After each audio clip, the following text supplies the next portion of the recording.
আসসালামু আলাইকুম এভরিওয়ান, সবাই কেমন আছেন? কে কোথা থেকে দেখছেন কমেন্টস করে জানাবেন। তো আজকে আমি যাচ্ছি আমার ছাদ বাগান দেখতে। অনেক দিন ধরে ছাদে যাওয়া হয় না।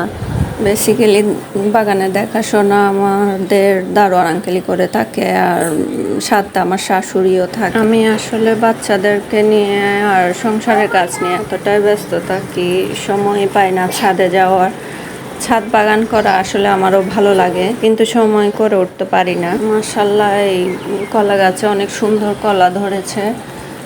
তো আসলে গাছের পাতাটা কেন হলুদ হয়ে যাচ্ছে বুঝতে পারছি না। তো এই পেয়ারা গাছটাতে শুধু একটা মাত্রই পেয়ারা ধরেছে। এটা যখন নিয়েছিল তখনই ধরাই ছিল, ফুলও ছিল আর পেয়ারা ধরাই ছিল। এটা সেজনা গাছ। সেজনা শাক কে কে পছন্দ করেন জানাবেন। তো এখানে লেবু গাছে অনেক লেবু হয়েছে আসলে, কিন্তু এটার পাতাটা এমন কেন হয়ে যাচ্ছে বুঝতে পারছি না। কারো যদি জানা থাকে টিপস দিবেন। তো অনেক লেবু হয়েছে আসলে, কিন্তু গাছের অবস্থা ভালো না। গাছটা থেকে লেবুও খেয়েছি অনেক। তো এখানে এই পেয়ারা গাছটাতেও অনেক পেয়ারা হয়েছে। এই গাছ থেকে আগেও পেয়ারা খেয়েছি, পেয়ারাগুলো আসলে অনেক মজা। তো কার কার এরকম ছাদ বাগান পছন্দ জানাবেন। আসলে আমারও অনেক পছন্দের ছাদ বাগান।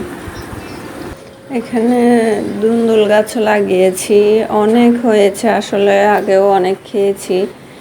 এখনও দেখি যে একটা আছে, তো কেটে ফেলেছিলাম আসলে, তাও দেখি একটা রয়ে গেছে। ছাদ বাগানে আসলে যে ফল তেমন একটা হয় সেটা না, কিন্তু দেখতেই ভালো লাগে। ডালিম গাছটা তো অনেক ডালিম হয়েছে, কিন্তু একটাও খাওয়ার মতো না আসলে, খাওয়ার উপযুক্ত হওয়ার আগেই পচে যায়। তো এই পেঁপে গাছেও অনেক পেঁপে ধরেছে, মাশাআল্লাহ অনেক পেঁপে খেয়েছি। পাশে যে গাছটা দেখতে পাচ্ছেন ওই গাছও হয়েছিল, কিন্তু এখন দেখি আর হচ্ছে না, ফুলও আসছে না, ফলও আসছে না। তো এই শিম গাছে ফুল আসছে না কেন বুঝতে পারছি না। এতদিনে তো ফুল এসে যাওয়ার কথা। কারো যদি এ ব্যাপারে জানা থাকে আসলে টিপস দিয়ে যাবেন। শিমের লতা কিন্তু অনেক হয়েছে, কিন্তু ফুল আসছে না, ফল আসছে না কেন বুঝতে পারছি না। তো কারো জানা থাকলে জানাবেন আর কি। তো এখানে এই যে এই বেগুন গাছটাতেও সেমই সমস্যা।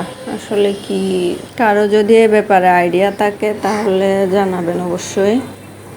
তো এই তো দেখছিলাম আসলে ঘুরে ঘুরে বাগানের কী অবস্থা। এখানে আসলে সুন্দরী ডাঁটা শাক হয়েছে। ডাঁটা শাক আগেও অনেক খেয়েছি, আমরা তো এটাকে ডাঁটা শাকই বলি। আপনারা কোন অঞ্চলে কি শাক নামে বলে এটা জানাবেন। তো এই বাগানটা 6 তলার উপরে, আসলে উপর থেকে দেখছিলাম। তো এই মেহেদি গাছটাতে পাতা সব ঝরে গেছে, একটা পাতাও নাই। তো তুলেছি পাতা। তো সকালে গিয়েছিলাম, আসলে বাচ্চারা তখন ঘুম ছিল। তো এখানে আমরা আসলে 4 জালি থাকি, 4 ফ্ল্যাটে, বাকিগুলা ভাড়া দেওয়া আর কি। তো ভিডিওটা কেমন লেগেছে জানাবেন। আল্লাহ হাফেজ সবাইকে।